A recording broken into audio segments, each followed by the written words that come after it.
Welcome. This is the Keep It Real podcast. I am your co-host, John West, aka Deadop, and I am here with our other co-host, Hasan Bridges. Say what's up to the people.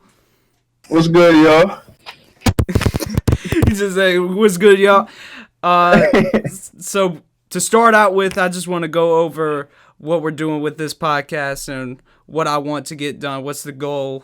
What are we going to be talking about? How often are we going to be doing this? And also, I want to talk about like my channel as a whole because I am making a sort of return, which everybody's been calling for. It seems like, except we need our boy Sean Spooky Nuke to get back on YouTube. You know what I'm saying, bro? We need them gameplays. But what I want to talk about with this podcast is mainly sports. To keep it real, I always wanted to go into sports. I'm at Clemson for sports communication, or trying to get into it. It's a closed major, and so my advisor recommended that I do something of this sort, do a podcast or go on to a radio station, and just do something that involves having communication skills and just being able to practice that. And so Hasan and me were talking one day just about sports, and he came up with the idea of starting a podcast because we felt like we had some good arguments about sports. We should share it with the people. Share it to people. I like that. Yeah, so we came up with this idea a couple weeks ago, and we're finally getting to it. So we're mainly going to be talking about sports on this, but also we could be talking about games in some sort of fashion on some podcast episodes, and then on other podcast episodes we could talk about life. If something's on our mind, we can share freely how we feel and what we just want to talk about. So, but mainly it's going to be sports, and what I want to do is I want to post it, usually a full version of it, on Mondays and Fridays. That's my ultimate goal, and then from that point on, I'm going to try and post separate clips throughout the week, and throughout the weekend when it's a Friday episode. And just so if people want to just view one topic, they don't have to watch the full podcast. They can just go directly to the topic they want to listen to. And also, I just wanted to go into what I wanted to do with the channel as a whole, because I do plan on posting normal videos throughout the week, especially with the approach of Modern Warfare coming out, new game. And I wanted to do a campaign walkthrough actually starting on Thursday, since it'll be coming out 9 p.m. Eastern Time on Thursday. So I'll be playing that, trying to post videos, and I may even be streaming on Friday. It depends on how I can learn how to use this OBS. I am still a noob to this, and so we'll see. But that's basically what I want to do with the channel. So Hasan, you ready to talk about some sports? Yep, I'm ready, man. All right, so breaking news this morning, if you haven't been paying attention to ESPN, which I'm sure some people have, some people haven't. So for the people who haven't, Mohamed Sanu has been traded from the Atlanta Falcons to the Patriots. And coming off last night, you saw the Patriots beat the Jets down to a pulp and completely dominate them. So the question needs to be asked: will the trade for Mohamed Sanu allow the Patriots to go 16-0? Hasan, what's your thoughts on that? All right. Okay, so my thoughts on that, they're kind of, I'm not too sure about him because, I mean, he's a pretty receiver.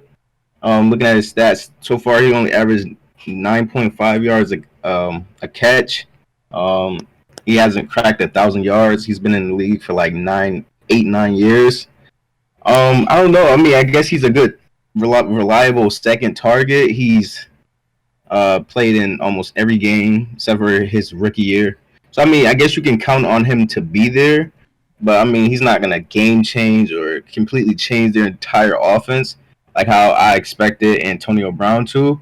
I guess it's good to have him. I guess he can help them go 16-0. I mean, their is defense is probably by far the best defense in the league. I don't know. Their defense is great. Tom Brady's he's still doing it. I mean, he's not doing it at a great level, but he's doing it just to get by. I mean, I guess I could see them going 16-0. I was already thinking about them going 16-0, especially after last night. But then I found out the news that they got Sanu. I guess I guess so. I guess he can help them. If Edelman gets hurt, I guess he'll be a good replacement. Pretty sure Tom Brady and Bill, they can get him up to speed fast. So I'm not worried about that. I don't know. I'm just worried about if Tom Brady can sustain a game. A game.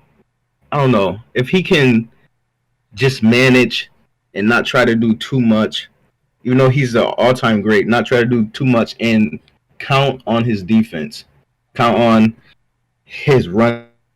I mean, his run game hasn't been too dominant, but if they try to pass the ball too much, Tom Brady's going to force picks and bad passes, unlike things he done in past years. I don't know. He's just not the same player he used to be, but I can see them going 16-0 because their defense is so good. For sure, for sure. I mean, you look at their defense, they're first in yards per game, averaging 223.1 yards per game, which is tops in the league for them giving it up. And then they're second in passing yards per game at 148.4. They got one of the best players in the secondary. No matter what Hasan says, Stephon Gilmore is one of the top corners in the game. He's proven it day in, day out. I mean, he's locking down opponents. I mean, did you see him last night? He got another pick. Past 2 weeks, he's gotten several picks on.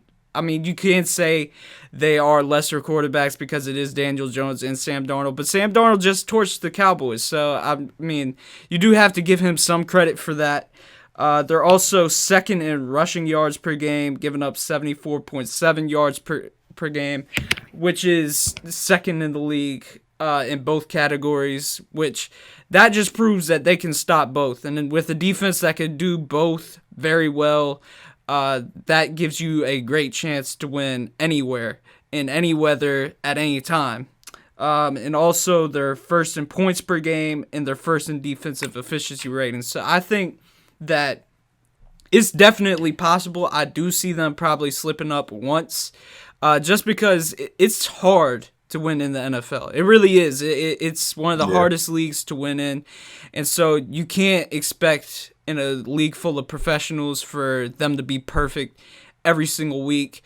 They do face some difficult opponents, as they do face the Cowboys, the Browns coming up, which I don't know how much that is worth. The Browns are like a roller coaster. They're going up and down and up and down.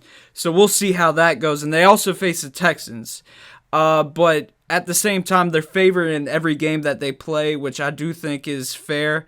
With Mohamed Sanu, I think he will help Brady because he fits exactly what Brady does. He's averaging 9.5 per catch, which is not great, but at the same time, Tom Brady's averaging 7.3 yards per attempt, which is not great either. He usually likes to dump it down, and that's what I've been saying for the past few years, is that he's not one of the best quarterbacks in the game.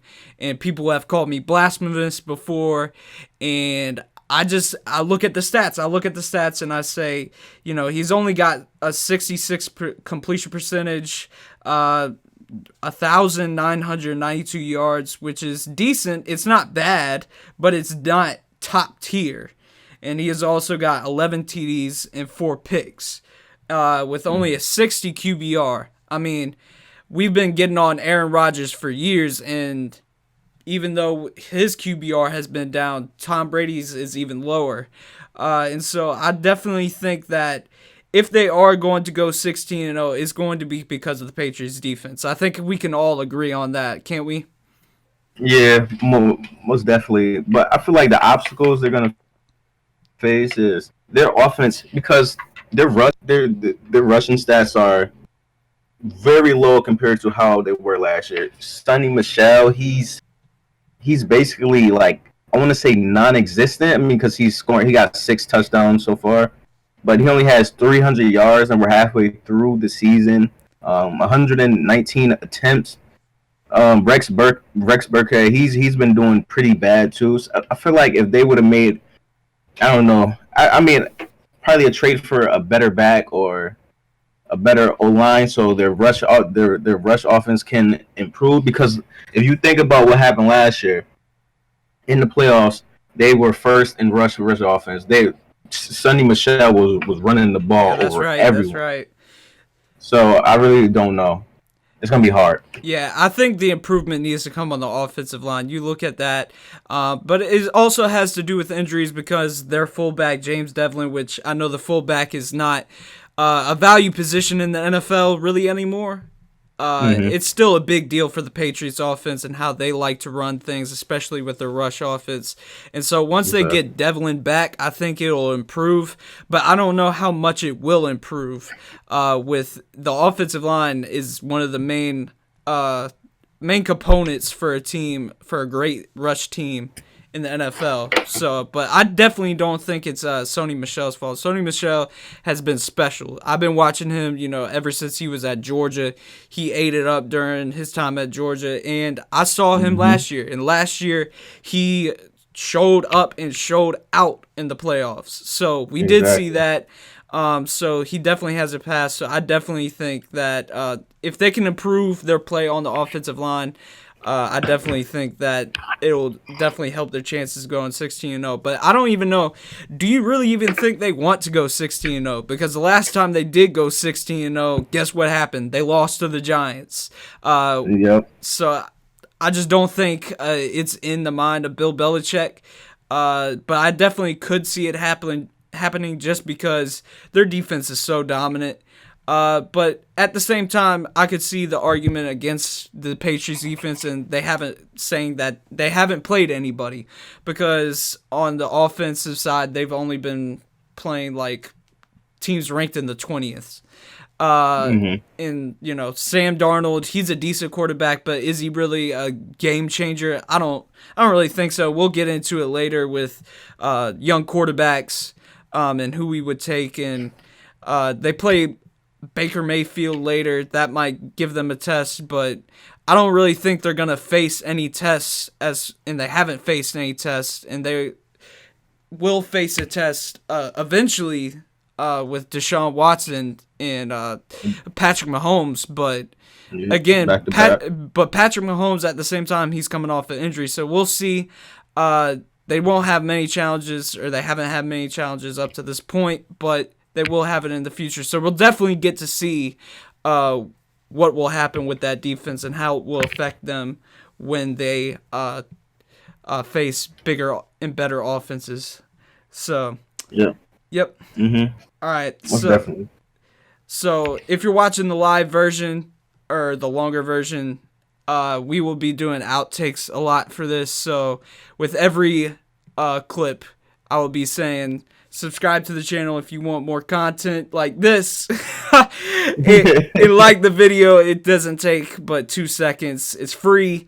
And so I would like for you to like the video if you like this type of content. All right. So we're going to segue to talking about the Dallas Cowboys, America's team, according to Skip Bayless. uh, Neither of us are Cowboys fans, but they are an interesting team to talk about, and they are one of the most relevant teams, whether we like it or not.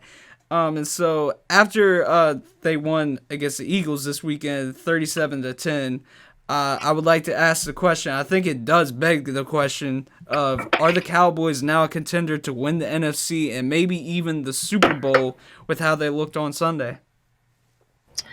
Um. Okay. So basically, let me give you some backstory on my history with the Cowboys. So I grew up in a household with my dad, who's a diehard Cowboys fan since he was probably like 2 years old. You know what I'm saying? So Cowboys. I'm a Saints fan, so it's always been like going back and forth. He's always like to talk trash. I mean, I don't really like the Cowboys, so I don't want to be too biased, but I don't know because they started off 3-0, and I was like, okay, the Cowboys really might be a team. Then they dropped to 0-3, and then their record was 3-3, and then they just beat the Eagles. I wouldn't put too much stock into that. The Eagles, I feel like they're like a watered down team. I don't know Carson Wentz. I mean, he's having a decent year, but it's just that team doesn't seem like how they were that year when he was hot and he was going crazy. But I still think the problem is Dak Prescott. He's not Oh my producing. gosh. I'm sorry. Those Go ahead. numbers are empty. Those numbers are empty. 2,123 passing yards, third in the league, 12 touchdowns, 7 picks. I mean, that's decent, but for what he's asking what for like 40 million, 9 yards per attempt. Okay, good. But the problem with Dak Prescott is when Amari Cooper is not there, or when Amari Cooper is playing bad, or he's hurt, or anything like that. Zeke is having somewhat of a bad game, or not. He can't get it going. Dak Prescott is terrible. It's sure his QBR is high, but that's because the first 3 weeks they played probably the three worst teams in the league. So his numbers are inflated like crazy. I don't really think them as a contender. Looking at their schedule right now, they got the Giants, they got the Vikings after that. The Vikings are pretty hot. The Lions, the Lions, yeah, Kirk the Lions Cousins, defense he's figured it out. I mean, you look at him and he's been going off. He ever since Adam Thielen and Stephon Diggs called him out, he's been going crazy, which I do think you have to give him credit for. Yeah, for sure, for sure. They got the Lions. The Lions are going to be a tough out. The Patriots, I don't see them getting past the Patriots. The Bills are a really dangerous. They're a tough team. Whether or not Mitchell Trubisky plays good or not, that He defense won't. is always going to be hard. I'll tell you that right now. He won't. The dude's He Garbo. I'm sorry. I may be biased because I wanted the Bears to draft Deshaun Watson because I am a Deshaun Watson fan wholeheartedly. I will admit that I am a little biased towards Deshaun because he went to Clemson. But, I mean, it was pretty obvious that Mitchell Trubisky should not have been drafted over Deshaun or Patrick Mahomes. For sure. Yeah, I 100% agree with that. That was some bogus stuff. I mean, just look at the way he played against the Saints. I mean, the dude could not throw the ball down the field. And he threw it over 50 times and only had about 250-plus yards. Yeah, that's awful. Yeah, that's terrible. So what does that tell you? And it was a 12-10 ball game against the Saints at halftime. That is a competitive game. You got to go out there and win that, and he didn't. He just plain out played terrible. And so I think Mitchell Trubisky will eventually be on his way out of Chicago. So I definitely don't think it's going to happen. If it were down to just the Bears defense, I think that the Bears could maybe challenge somebody like the Cowboys, but no, not with Mitchell Trubisky. No. Yeah. Is that with Mitch? No. Yeah. But the Cowboys' record against teams 500 or better this season, they're 1-3. Sure, that's not good at all because basically every team they played from here and out, besides the Redskins, Eagles, and the Giants, everyone's 500. That the Vikings, the Lions, Bills, Patriots, Bears, Rams. It's going to be after the Giants this week, which I think they will. They have 6 tough games in a row, so it's going to be really, really tough. I can see them at best going 8-8. I'm not too high on the Cowboys. Yeah, I'm not too high on Dak Prescott in the Cowboys. Yep. All right, I completely disagree. I do think that they are definitely a contender in the NFC. I don't know about the Super Bowl. I do not think that they could challenge the Patriots with the way that Bill Belichick comes out and coaches defense. And even if the Chiefs were to make it out of there with their terrible defense, I still think that Patrick Mahomes would find a way to outscore him. So I don't think they are a contender for the Super Bowl. However, they are a contender in the NFC. And I'm going to have to push back on the fact that Dak Prescott is terrible and everybody wants to call him trash because it's trendy. He's not trash, all right? He's not the greatest quarterback in the world, and it's not even about does he deserve top dollar, because I don't think he deserves top dollar. I don't think anybody will challenge that.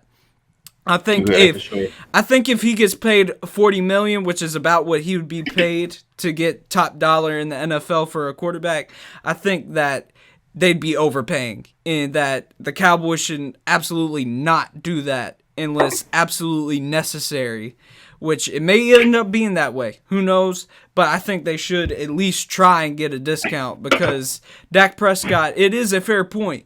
When Amari Cooper is out, or when Tyron Smith is out, he has been pedestrian at best. I mean, and it's really even more so with Tyron Smith, because I saw an interesting stat today, this morning, when it comes to his QBR when Tyron Smith is on the field and when it's off the field.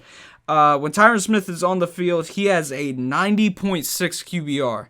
That's crazy elite. That's crazy good. Yeah. But when he's off the field, it's a 54.9. That's only really above average.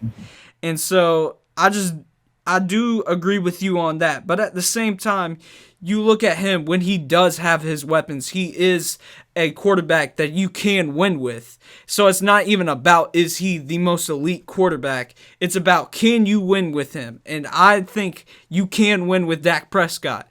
Does the situation need to be perfect? Basically, yeah. You got to have all your pieces around him. You got to have the offensive linemen. You got to have the wide receivers, and you need to have the running back. But when they do have that, they are a prolific offense. You look at their offensive stats, they're first in yards per game, even with their poor performance in the 3-game stretch. They're fourth in points with passing yards per game, fourth in rushing yards, seventh in points per game. I mean, you look at that, those are elite stats, and I think that will carry over into November, December, once things start to get more competitive. And even though we did talk about with the schedule how Kirk Cousins is on fire, you look at Kirk Cousins, he's only won once against the Cowboys. Now, that was with the Redskins, and they didn't always have the pieces around him, but I still think that Kirk Cousins, you cannot count on Kirk Cousins and have those high expectations. When the expectations are high, this man collapses. I mean, can we agree on that? Yeah, most definitely. The Bears, 100%. like I said, not beating them with Mitch Trubisky. He's not an elite quarterback. All right. So, I mean, really, the Patriots game is probably the only game that I would say that I definitely count them out in, because I just don't think that Dak Prescott can get it done against that elite of a defense. But also, when you look at the defensive side of the ball, they really showed me something on Saturday. They forced 4 turnovers. They only allowed 283 yards to the Eagles. Now, how much you want to put stock in that, I mean, that's a fair point, but I do still think they got talent with Carson Wentz. They do have Jason Peters out, which is creating a bit of a problem for the Eagles, but I still think it's impressive to hold a talented QB like Carson Wentz to 283 yards, 168 passing yards. They did give up 115 rushing yards, which is pretty staying with the trend of how their team is. They're not a great run-stopping defense, as they are 15th, which is basically middle of the pack. They're not good. They're not bad at stopping the run. They're just about average. But, I mean, 4 turnovers forced in 0-2 in the red zone.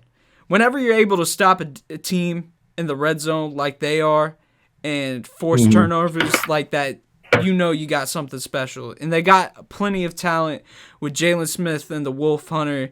And Sean Lee, it looked like had a resurrection game. Dude finally decided to show up. Finally. I mean, this is an old man, but he's definitely going to have some of those games. But that's the thing when you're an old man. You're sometimes going to be able to show up. You're sometimes not going to be able to show up. But I definitely do think the Cowboys are a team that can compete in the NFC. They just have too much talent on their team to count them out. And as long as they can stay healthy, I think Dak Prescott can win enough games and can win in the playoffs. I mean, we saw them win against the Seahawks in the playoffs last year. So we've seen them have some success. So I definitely think that the Cowboys can compete in the NFC. We'll see how they go go throughout their season. We'll keep an eye on them throughout the season. So if you like this video, subscribe if you're new. Click the like button. It only takes 2 seconds, man. What are you doing? Come on. If you like this content, you gotta drop the like button. All right. So I do want to segue to this. So Aaron Rodgers, that bad man, as Stephen A. would put it. They had a 42-24 win over the Raiders, which was actually a pretty competitive game at first, but Aaron Rodgers took it up a notch. His defense took it up a notch, and they took off. They won 42-24. And so the question has to be asked with somebody like Aaron Rodgers with that elite talent. Did he insert himself into the MVP conversation against the Raiders? Okay, for this topic since last night. Yes. I mean, I believe he always was, but then the media kind of portrayed him in like I want to say bad light, but they didn't give him enough credit. These past few games, they've been playing really, really good. Even if it wasn't him throwing for a bunch of stats, as a great QB, you got to know when to let your run game to take over, things like that. But with last night, he played impeccable. That was probably the best game we're gonna see all season. And with the schedule for the rest of the season, is looking like he can probably win MVP. Some pretty easy schedule. Look, he got the Chiefs without Patrick. That's gonna be a win. The Chargers, I don't know what's going on. Then he got the Panthers without Cam. Sure, they got Chris McCaffrey, but you don't think Kyle Allen can get it done? Nah, that's not gonna be enough to beat this Packers team. Then their only real test of the season is gonna be the 49ers, and I'm not too sold on them yet. You're not. I mean, they got a stinker on defense, man. They got Bosa, which I told you going into the season. Bosa was going to be a better prospect than Quinnen Williams. Has Quinnen Williams played bad? I don't think so. But Bosa's playing at such an elite level. I told you, if he can stay healthy, he's going to be an elite player. And also they have studs on that defensive line all across the board. So I definitely think that you got to buy into the 49ers, man, whenever you have a good defense. But go ahead. Okay. I respect that. But yeah, then they got the Giants, the Redskins, the Bears team, Vikings, and Lions. So I feel like he's going to lead his team to probably 11-5, 12-4. His stats so far, completion percentage, almost 65%, over 2,000 yards, 13 touchdowns, 2 interceptions, 8 yards per attempt. His QBR is at a 63. That's why I'm not too high in the QBR. 13 touchdowns, 2 interceptions. I'll take that over 63% QBR. I don't really care about that. It takes into account throwaways, all that stuff like that. So I can really see him leading his team to, like I said, 11-5, 12-4, throwing for almost 4,000 yards. As always, probably have a maximum 5 interceptions, close to like 30 touchdowns. A typical season. But yeah, the schedule for him is looking pretty easy. He's been playing great, as always. So, I mean, there's not really too much to say about it. I guess he's just I feel like he's probably tied for first right now with Russell Wilson. That's what I feel. I don't know about all that. I can't say that he's tied for first with Russell Wilson. Russell Wilson, despite having a little bit of a poor game against the Ravens, I still think he's towards the top. I still think you have to put Pat Mahomes up there, and you got to put my boy Deshaun Watson. You got to put him up there. Come on, man. But he's close. He's close. I definitely agree. I think that he definitely proved some people wrong and has definitely inserted himself into the conversation. I mean, the dude threw 25 of 31, had a perfect passer rating, had 429 yards, 5 touchdowns with a rushing touchdown. And I don't know if y'all have been noticing, but the Raiders are actually a decent team. I could not, I never expected that to happen this season. I thought that the Raiders, once all that junk, all that foolishness that happened with Antonio Brown, I thought they were going to be dead in the water, maybe have 3 wins total. They've already won 3 games. They're 3-4. And up until about halftime, when Derek Carr just decided to throw the ball out the back of the end zone, they were competing with the Packers. All right, so I definitely think that Aaron Rodgers has proven himself again. I mean, I didn't even think he really needed to. I think he was playing well pretty much the entire season. But people just like to hate on him for some reason. I mean, you do look at the throwaways, but you have to appreciate him not wanting to always, throw it up recklessly and him just getting it out of bounds and living towards the next day. I can tell you, as a Clemson fan, with the way that Trevor Lawrence has played in this, and we'll get into this later, I would love for him to start throwing the ball away sometimes. This man just wants to chuck it up against every coverage. I would love for him to be more like Aaron Rodgers, where he takes, what the defense gives him and also just throws the ball away if he doesn't have a play, because you live until the next day.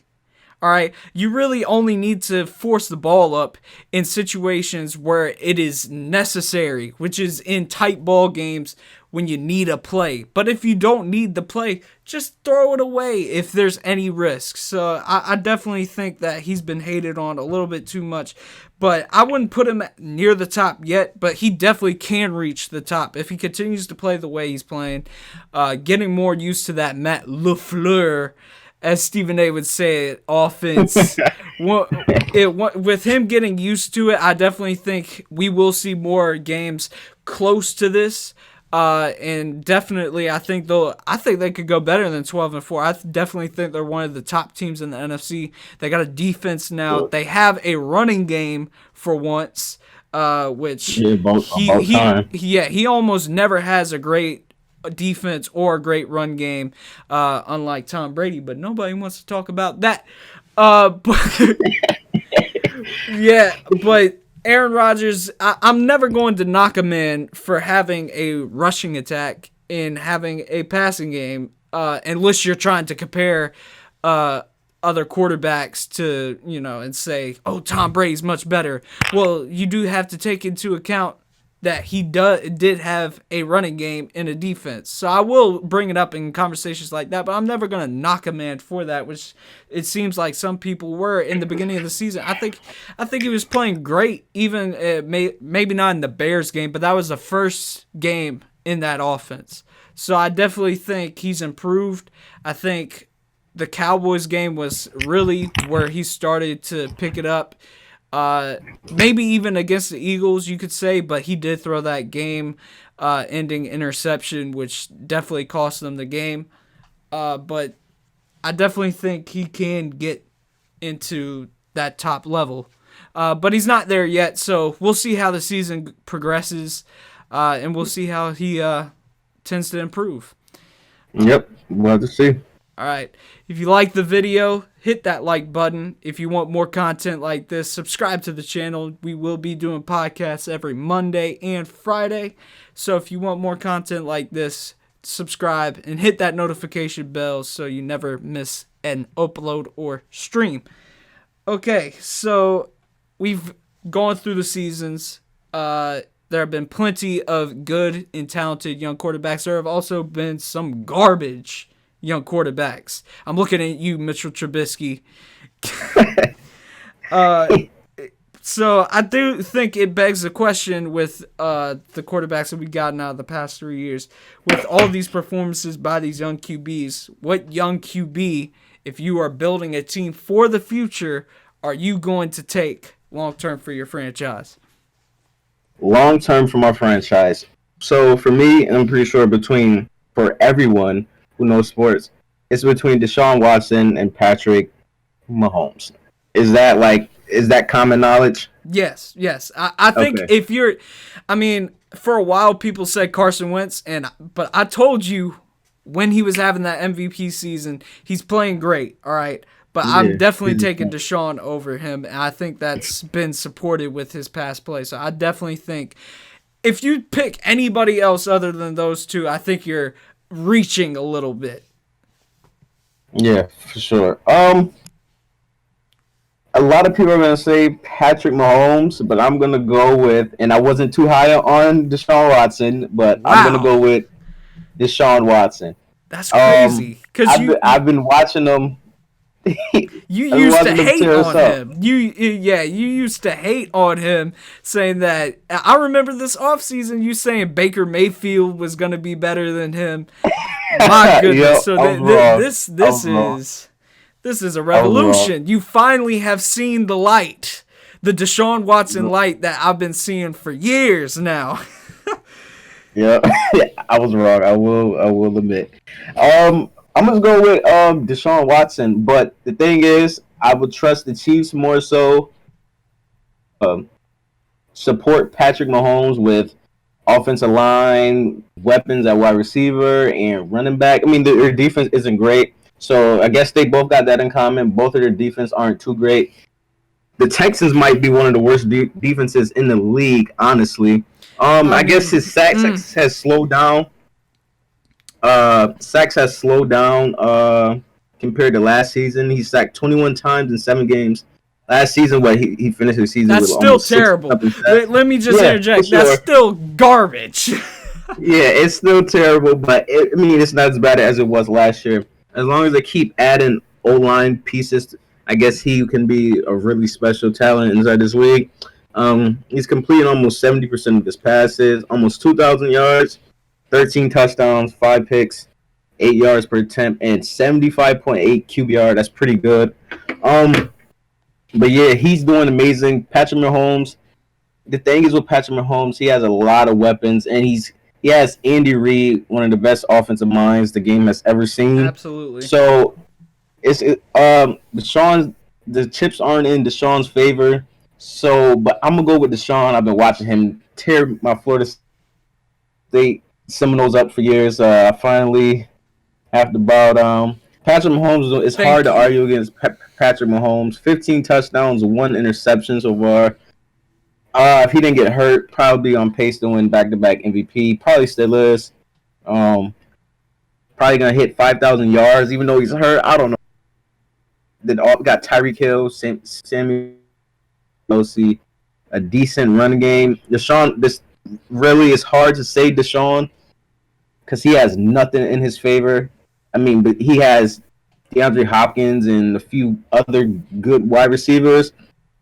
The O-line is not in his favor. Rush game, defense, even special teams, even coaching. Like, it is really not in his favor. I will I feel say like the you run add the game right pieces. it's decent. It's not great.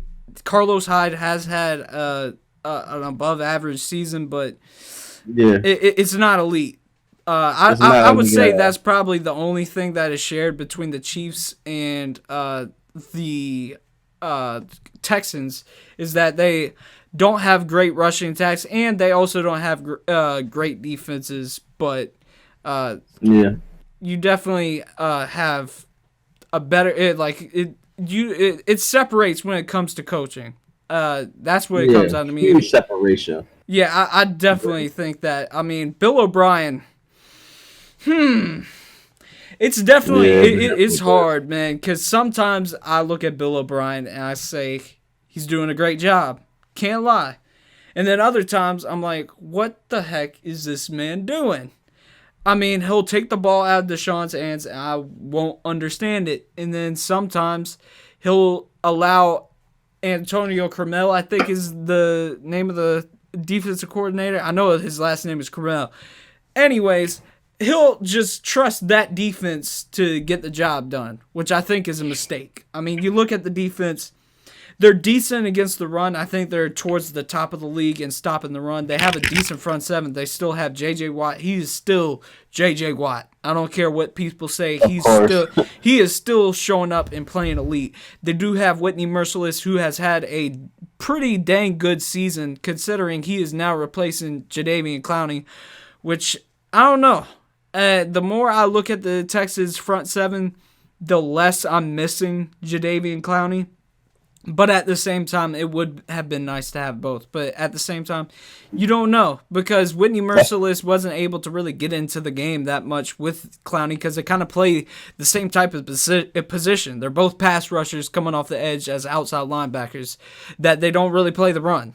So, but when you look at their defense in the passing game, fourth worst. I mean, I watch the Texans as much as I possibly can.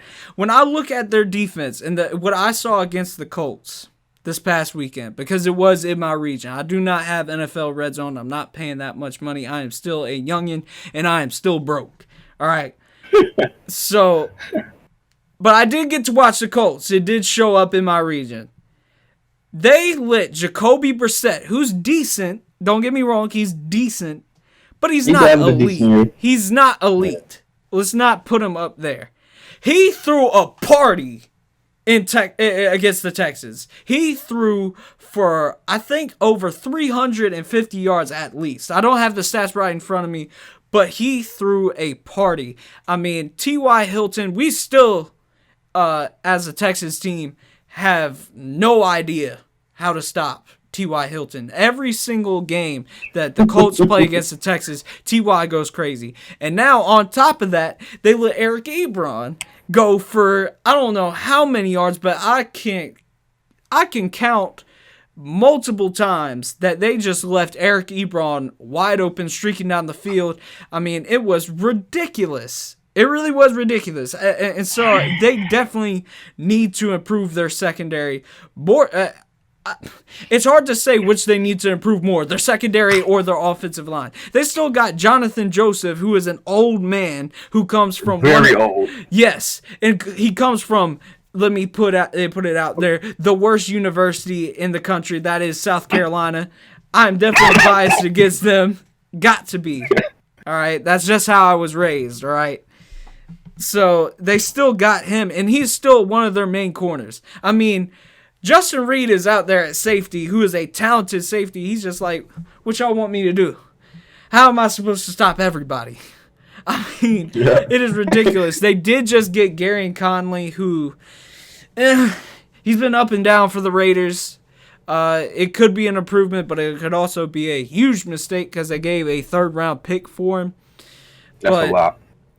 I mean, I definitely think that the Chiefs have surrounded Patrick Mahomes better, but that does not mean that Patrick Mahomes is definitely better. I think if you put Deshaun Watson with Andy Reid, and those weapons, he does the exact same thing. I think so too. I mean, and I love the analogy that Skip Bayless gave on Undisputed. It's like the Mike D'Antoni offense.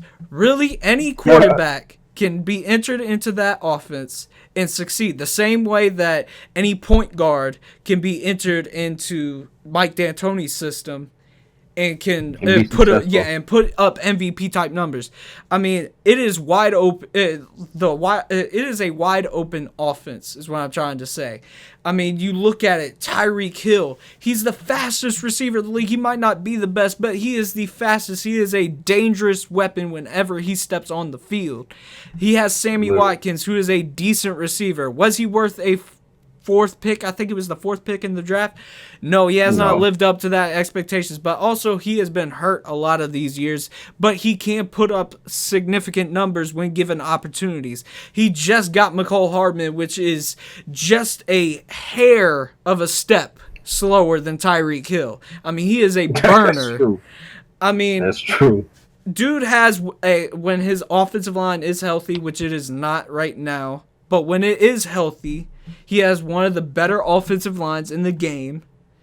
And so with all that compounded, he is in the perfect situation. He got put in the perfect situation. Deshaun Watson has been behind a terrible offensive line for his entire career. It's better this year because they did go out, they got Laramie Tunsil, which I do have to give the front office credit for doing that. But at the same time, you got to get more pieces. Titus Howard has also been a good pickup. They got him through the draft, first round pick. But it still needs work. 21 sacks is not acceptable. It's not acceptable. He was pressured the entire time against the Colts. And one of those picks that he threw 2 picks against the Colts, and one of those was due to the pressure. He had to throw off his back foot. The ball sailed, it went over his head. Desir goes and picks it off. It was almost an easy pick. And so you do have to say Deshaun has to have better mechanics in that situation, but it is hard to when you are being pressured. So when you look at all that, they have to surround him with more talent or you're going to waste his years. I mean, that's what I have to give the Chiefs credit for. They have surrounded him perfectly. And the Texans are working towards that, but it is still a work in progress. And so I will always take Deshaun Watson. He has the intangibles. He has the stats. He has everything you could wish for. And also, we're forgetting that this man just went up the road to Kansas City and took care and beat him head to head. I mean, he threw 2 picks, but also Patrick Mahomes turned the ball over twice too. He threw a pick and had a game-sealing strip sack. So, yeah, I mean, whenever you could go on the road and beat a team like the Chiefs like that, I think that's perfect. I mean, the dude played almost a near perfect and masterful game just from the standpoint of he was able to play keep away, which is exactly what you have to do against the Chiefs. It's exactly what you have to do. You have to keep it out of that explosive offense's hands. So, to me, he played great, and so I'm definitely taking Deshaun Watson for my future. I've been saying it since his rookie year. Too. I mean, I am too. I'm glad you seen the light because I tried to tell you this off season. it's been some time. I finally seen it. Yeah, I mean, you said Baker Mayfield. Baker Mayfield. I mean, that's an atrocity.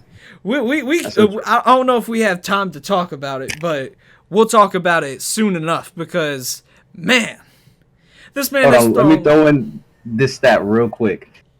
Baker Mayfield. I saw the stat. I don't remember where I saw it, but he has the most picks out of any Browns QB in, I think, the last 25 years. Just thought I'd throw that.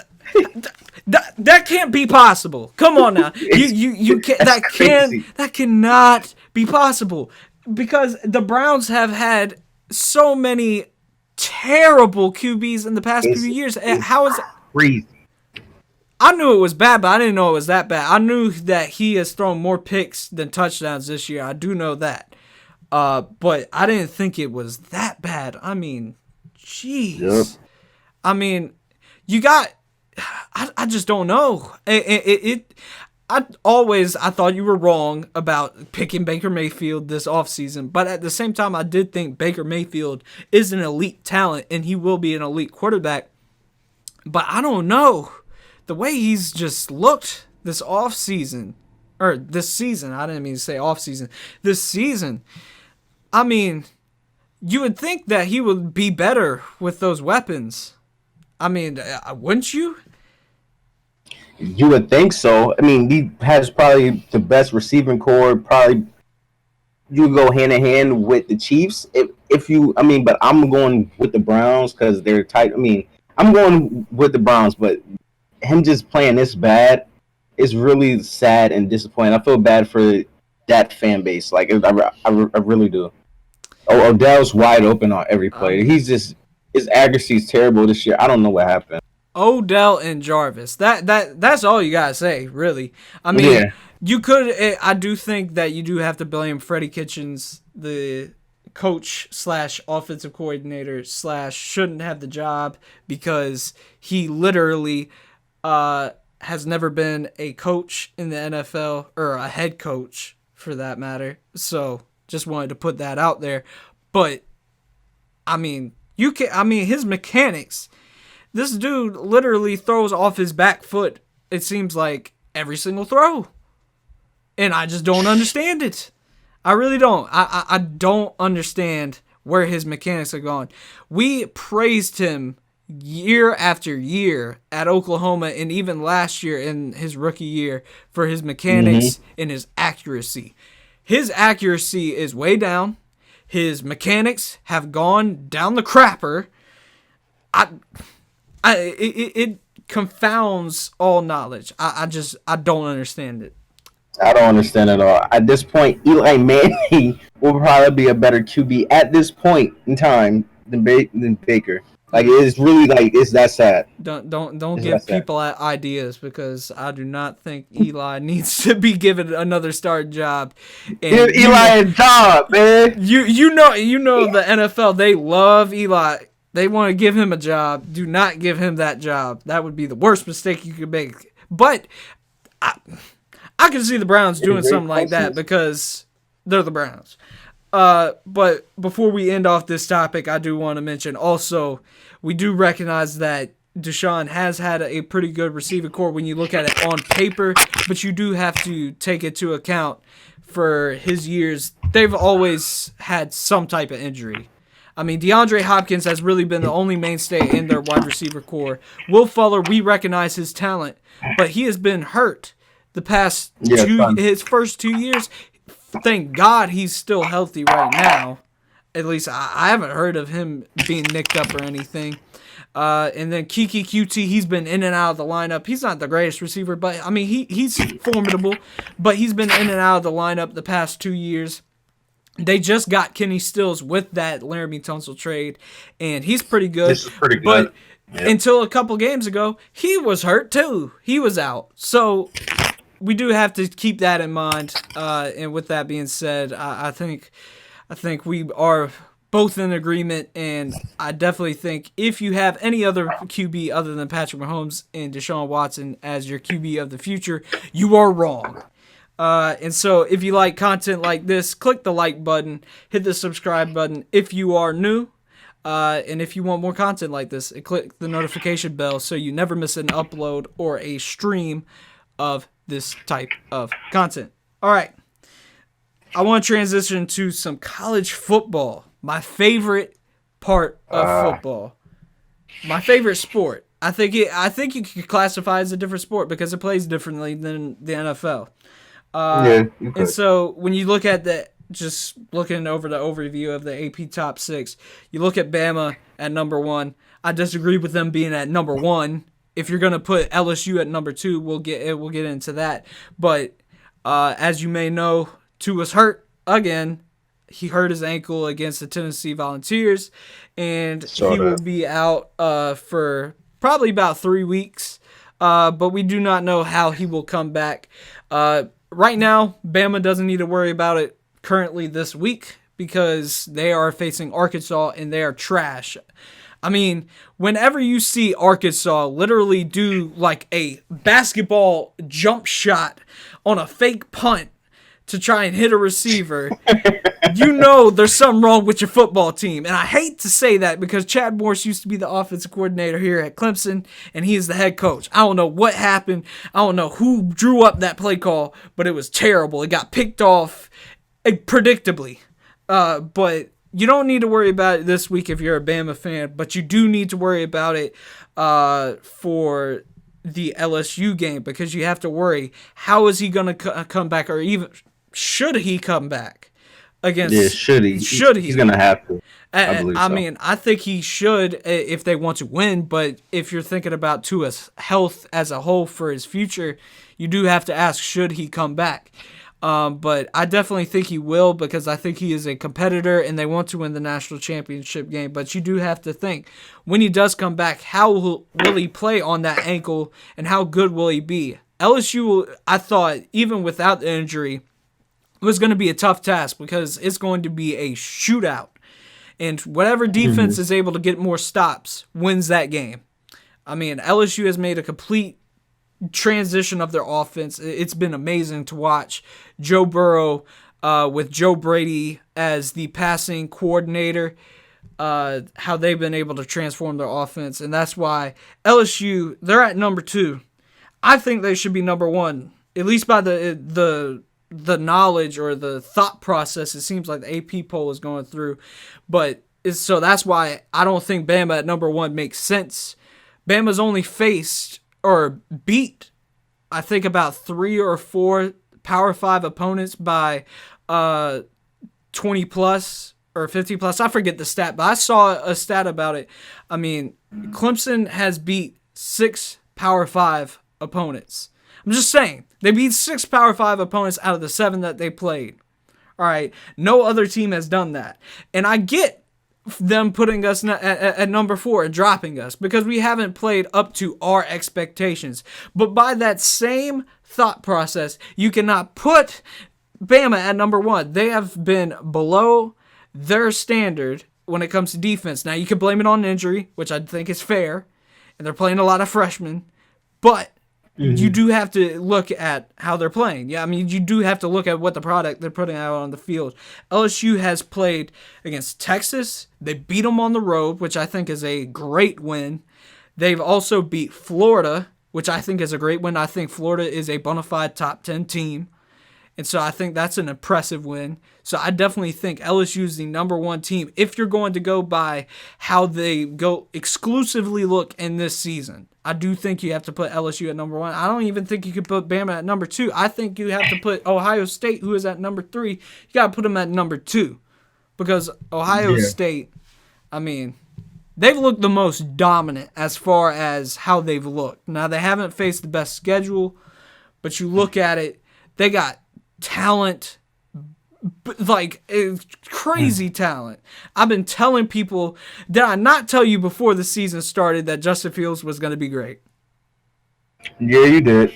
I mean, I had Ohio State in my final top 4 predictions for my CFB predictions, which I also had Oregon. I had Bama 1, Clemson 2, Ohio State 3, in Oregon 4, which I don't think is that bad. Oregon won, or they lost to Auburn on a game-winning touchdown and haven't lost ever since.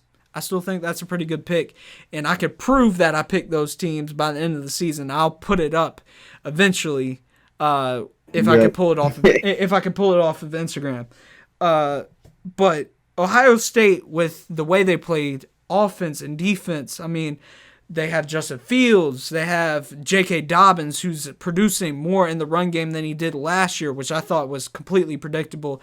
I mean, with the way that Justin Fields plays, is going to put more pressure on you to run the football, and I think that was just an obvious progression of the team.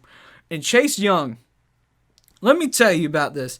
He might be the number 1 pick of the draft as a defensive end. Have you had a chance to watch Chase Young? I haven't. Bro, if you're looking to play, if you are a football player who is trying to play defensive end, watch Chase Young. This man is a bona fide beast. I mean, the dude literally looks like the Predator. I mean, the dude's got the dreads swinging, in the air when he's coming after the quarterback. He's near the top in the country in sacks. I mean, man, that is a good defense that also has Jeff Okudah, which is going to be the top corner probably taken in the next draft.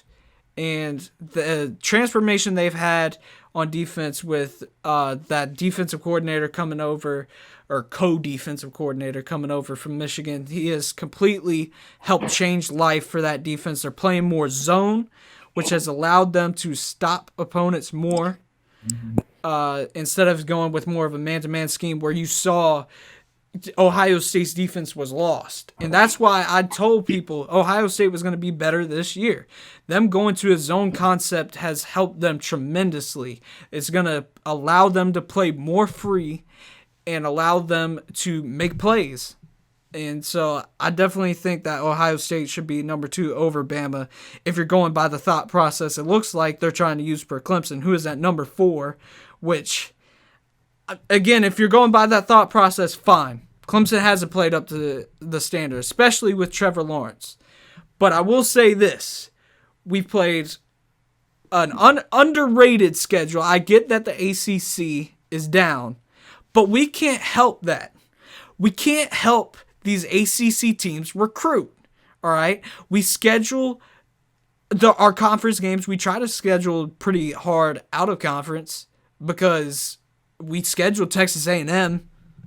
I mean, we tried. So it's not like we're trying to schedule bad teams. It's just it's how the ACC is. But we still have faced 6 out of the 7 teams that we played have been Power 5 opponents. We have not faced an FCS school, which is something that none of these teams can say. And until the North Carolina game, we had won every single game in our winning streak, which is 20, I don't even know. It's like 22, 23 at this point. We had won every single game by 14 plus. Should have been 20 plus, but Texas A&M wanted to score garbage touchdown with 5 seconds left, which I was furious about when I was at the game. But, I mean, you do have to give credit to that. We had one close game. I repeat, one. We had that fluke game against UNC, and people just completely started to doubt us, which is fine because I think that it will only motivate this team. So continue to drop them in the rankings. Please, please keep talking trash about them. It is only motivating us, and it's only making us better. Just saying. Florida State, Florida State, they learned from that. Yeah, they learned how that was after the bye week since they wanted to doubt us after the UNC game. And so just keep on doing it. Just keep on. Then you got Oklahoma and Penn State. Oklahoma, they're a legit contender for the college football playoff and to win it for once. I mean, they always have made it, but that offense is still just as prolific with Jalen Hurts. Jalen Hurts is one of the top in the Heisman conversation. And he might win it now that Tua's out for 3 weeks. Yeah, he might. He's probably locked to win it. I think it depends on what happens in the LSU-Alabama game, because if Joe Burrow is able to go out there and beat Alabama for the first time, and it seems like forever for LSU, then he's definitely top. But Jalen Hurts, he's been doing it through the air, on the ground, and what makes Oklahoma a contender this year and actually able to maybe win the championship is the fact that they have a defense this year that's actually decent. I mean, last year they had one of the worst defenses I had ever seen, ever. I mean, they were towards the bottom. I mean, it's no exaggeration because they were near the bottom in almost every single major statistics that you could have for a defense. And so they were winning in spite of that. And they challenged Alabama. I don't care them going down 28-0. It was 45-34. They just got off to a slow start on offense, and it killed them because they didn't have a defense that could go out there and get stops. They have that now. Part of that is because they've moved Kenneth Murray, who I've always said was a little overrated because he had talent, but they were playing him at Mike. And at Mike linebacker, you need to be able to stack and shed, is what we call it. You have to be able to shed blocks, and he's not good at doing that. So they moved him over to will linebacker and started to blitz him more now and use his athleticism to his advantage, and it's taken him over the top. He has been an elite linebacker this year, and it has taken their defense to a decent level. They're not elite. I think they're in the 60s now for defense. But 60s, that's like doubling where they were from last year. They were in the 120s. There's 130 FBS teams in those rankings. They were 120th. And yet that's terrible. They still made the playoffs last year with that. And the offense was so good. And so their offense isn't as prolific, I will say, probably through the air as it has been. But it's close. It's close. And so with that offense still producing almost the exact same way it usually does, and you almost doubling your defensive production, that's dangerous. That's dangerous. They might go undefeated this year and make it into the playoffs. I didn't pick them to make the playoffs, but we'll see. We'll see. They're probably going to make it in over Oregon. Even though I would think Oregon can win out, it won't matter because the Pac-12's just like the ACC's reputation, and whether it's fair or not, you can argue. The Pac-12's their reputation is down the drain. So them going 12-1 and winning the Pac-12 championship won't cut it against an Oklahoma team that's got a 13-0 record or a 12-1 record. It just won't.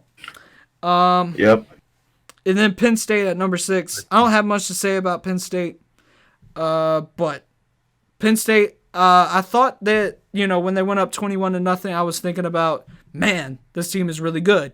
Then they allowed Michigan to come back and almost tie that game, and probably should have tied that game up with Ronnie Bell dropping the game-tying touchdown. But so I still need to see Penn State produce more. If they beat Ohio State, obviously they'll jump up. So they still have everything out in front of them. That's all I really have to say about Penn State. Pretty good team. Don't think they'll make the playoffs, but it is what it is. But I do want to transition to this. You're going to obviously make fun of me. But, yeah, I was wrong about Trevor Lawrence. Completely wrong. I said before the season that there was no way that Trevor Lawrence could have a down year because I just thought he was too talented. But he's still talented. He's still really talented. Still has all the arm talent in the world. Can make every throw. But he's having a down year. And so I was wrong. I'm going to admit that as a man. I was wrong. All right. This man has thrown double the interceptions that he threw last year. Double. Thrown 8 picks. Threw 4 all last year. And we're only 7 games in. His completion percentage is down. Yards are decent, but not great. 14 touchdowns, not bad, but still, again, not great, especially with the 8 interceptions. But, man, been a little bit disappointed. He can still improve as the season goes on, but a formula has been created to beat Trevor Lawrence. And I know Clemson fans don't want to admit it. I look at Clemson fan pages all the time, and people are like, "Oh, Trevor's fine. We'll win a championship with him playing the way that he is now." Because I commented on a post and said he's not playing the level we need to win a championship. And here's why. When you face, we'll go 13-0. I think we'll go 13-0 easy. But that's because the ACC is horrible. When we get to the playoffs, you can't turn the ball over the way he's turned the ball over against Bama or maybe LSU, depending on what happens in that game. Against Ohio State, Oklahoma, even maybe Penn State, or maybe even if Florida was able to somehow find a way to win out. Even them making the playoffs with an outside shot. You can't turn the ball over against elite teams like that. You just can't. If you give enough opportunities to teams like that, they will crush you. All right? They will find a way to beat you. And the formula, they will embarrass you. Exactly. And the formula now, if you watch the film to beat Trevor, is not to blitz him. All of last year, people thought that you needed to blitz to beat Trevor, because he was a young quarterback, and they thought, well, maybe if we could confuse him and put some pressure on him, that'll be the solution. No, he's too good. He'll just recognize where you're blitzing from. He'll make adjustments. He's going to throw and replace where you blitz from. Simple as that. And so you won't have enough players to cover our receivers out there. And people learned that. And what they've adjusted to is now people are just rushing 4 and dropping 7, or they might rush 3, drop 8 into zone coverage, and they're saying, read the coverage. Go out there and read the coverage. And if you beat us, you beat us. But we are betting on you won't be able to recognize what we're running. And that has caused him to throw interceptions because he gets impatient and he gets a little bit overconfident in his receivers and his arm talent, and he'll just chuck it up. He's trying to force it. Exactly. He's forcing it. And I heard before the season, I remember an interview that he was giving where he was telling people that the one way he can improve is to start making plays outside the pocket and start to force the ball more to try and, make more big plays. And I knew it was dangerous to do something like that in the offseason, and it's proven itself. It's reared its ugly head. I mean, this dude has completely just it's mind-boggling, some of these interceptions. He threw an interception into triple coverage last week against Louisville to T. Higgins. He just chucked it up. They're running a cover 4. All right, so that means they're dropping into the corner in the safeties. They're dropping 4 and making sure that nothing beats them deep. I think they were running it in a man concept. He throws it to T. Higgins down the rail, into triple coverage, and it's just the easiest pick. When you have Travis Etienne wide open in the flat, which is what the defense gives up, it's what they give you in that coverage. You have to dump it down to the flat. It would have been an easy 8 yards. It wasn't a third down, so it's not situational. You could have thrown it into the flat, got them 8 yards, made it to I think it was a second down, so it would have been 3rd and 2. That's easy. Then you could just hand it off to Travis Etienne, or you could run anything you want at that point. But when you throw an interception, yeah, that's what's going to happen. You give the ball up, and then that's what happens. If it wasn't for our elite defense, we would be toast in some of these games, and that won't cut it against elite teams. You have to be able to diagnose the coverages. Bottom line. I mean, I agree. Y'all have to get the ball into Travis's hand more. Exactly. In the passing game also, because he's deadly when he gets in space. He's really deadly. Last week he only had 4. This entire season he has 8 catches. That's not gonna cut it. If you guys get him involved in the passing game more, you'll be 100% more deadly. For sure. Travis has to dump the ball off to him. This dude, I will admit, since I don't know, bro, I can't say that, but he's really, really good. Travis Etienne is one of the top 4 backs in the league or nation. But in my opinion, he's the best, and he's facing it against 8. I think he's the best. Only 98 carries, 800 yards. That's wow. I mean, that's been one of his strong suits, is that he has a very high yards per carry. But I will say, I don't think he's the best, because I do think Jonathan Taylor and DeAndre Swift are better, because they have produced against better defenses. Whenever Travis Etienne goes up against an SEC defense, when it comes to Texas A&M or Bama, teams that are built to stop the run, he struggles. And you can put that on the offensive line, and that's fair. But he also has to help out the offensive line and try to find the creases. So I do think he needs the ball more. I mean, the dude doesn't even have 100 carries in this season, and he's gotten that many yards. And it proved itself against Louisville, because he had 198 yards, and that was the game changers. We were able to run the ball. Louisville wasn't. And so it's just some of these interceptions with Trevor, man. And sometimes it hasn't even been about reading coverage. It was just stupid decisions, just mind-boggling. I mean, you look at the interception he had against Florida State.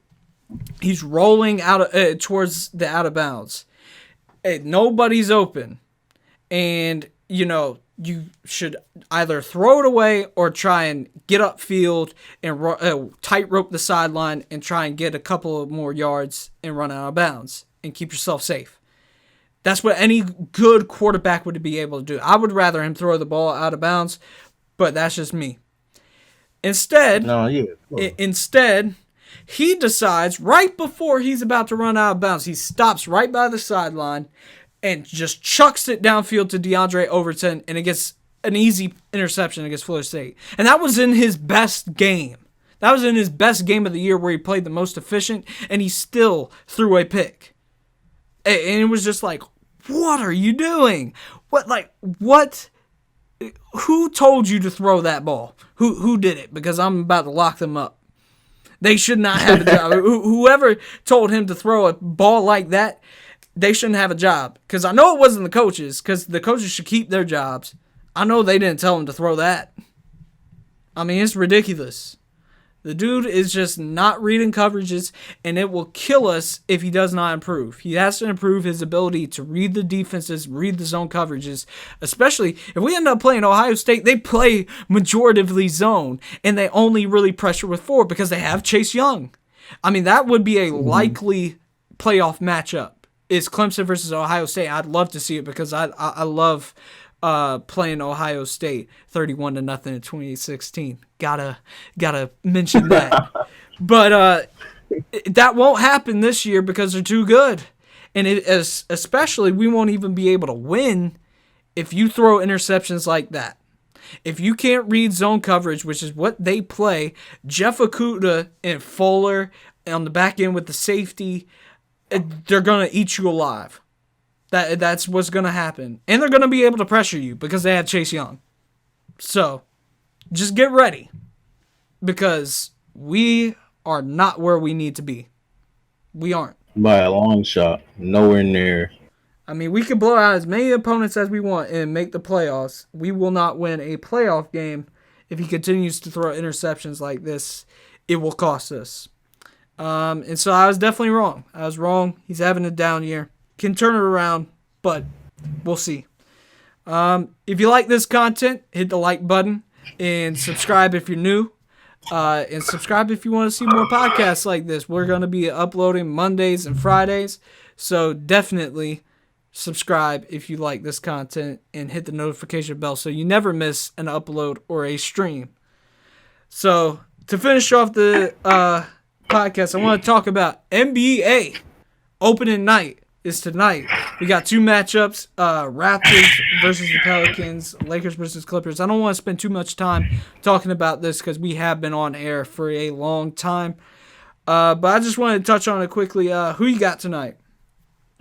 Tonight it's gonna be kind of bittersweet. For sure. Zion's not playing. A real quick point on that is, he's gonna be one of the biggest busts. He needs to have a damn near 3. He needs to have like a Paul George career at least. You. Whoa now.